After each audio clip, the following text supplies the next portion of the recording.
to the second channel, man, and the beat from the intro is provided by Banging Beats. There's a link in the description below that's going to take you to downloadpass.com. From there you can find this particular beat tape because I'm live streaming it, and get the contact information via Twitter, and if you holla at me to get some beats, tell them I sent you. But anyway, on to today's album review, and today is to that Rick Ross Hood Billionaire, in which a lot of people out here is making a big deal about him dropping 2 albums in 1 year, and my question is, why? It's not like he's creating music that really needs a lot of time to develop, you dig? Rick Ross's music is really based off of the production that he got around him, not so much the lyrical integrity, topics, or anything that he has to say. And with that in mind, you can find you some solid damn producers and put out a solid album once every 6-8 months. In which off of this album, man, I would say there's 3 good ass songs on here that I recommend you buy individually, man. And that's that Phone Tap, that Trap Love, and that Brimstone with Big Crit, in which that song, Brimstone, was the best. But that collaboration between him and Big Crit,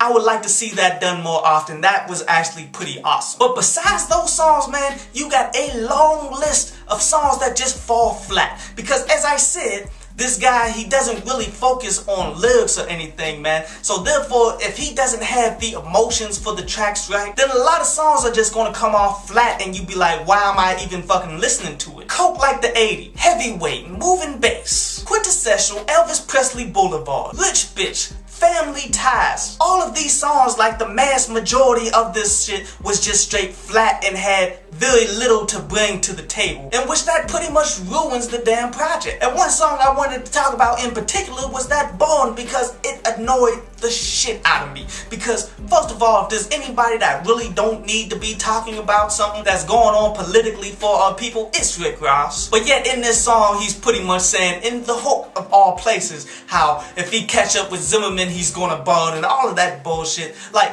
first of all, you didn't do shit when he was free, out on no bond, out there in fucking Florida. This is that when motherfucker move the fuck away, you talking your shit like, oh, if I would've caught him, I would've did this and did that, but he's gone now, so ain't nothing I can do about it. Like, shut the fuck up. Overall, with an exception of a few tracks, man, this album was just I give it like a 6 out of 10. But anyway, on to Ask, Download Pass. And Shane asked if I remember when Camps really dominated the music industry and such with the different types of music. Like how Wu-Tang had the RZA, how Rockefeller had Just Blaze, how Cash Money had Manny Fresh, and seeing how the music industry today is nothing like that shit. And I feel you, man, but this is just the evolution of the game right now. It's not like there's a drought of producers that's coming up with great music, man, because they're out there. It's just that when someone comes out and changes how the game is being played, the entire commercial industry goes after this guy. In which that's good for him to get his money up and such, man,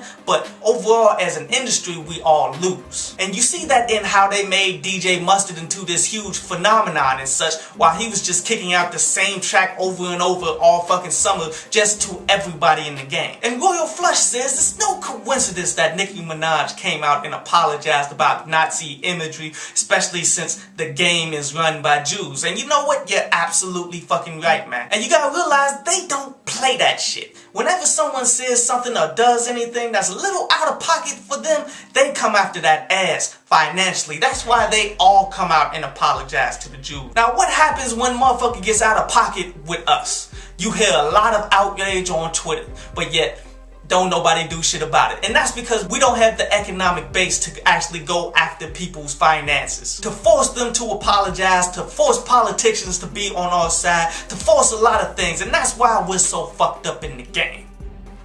I hope you enjoyed the show.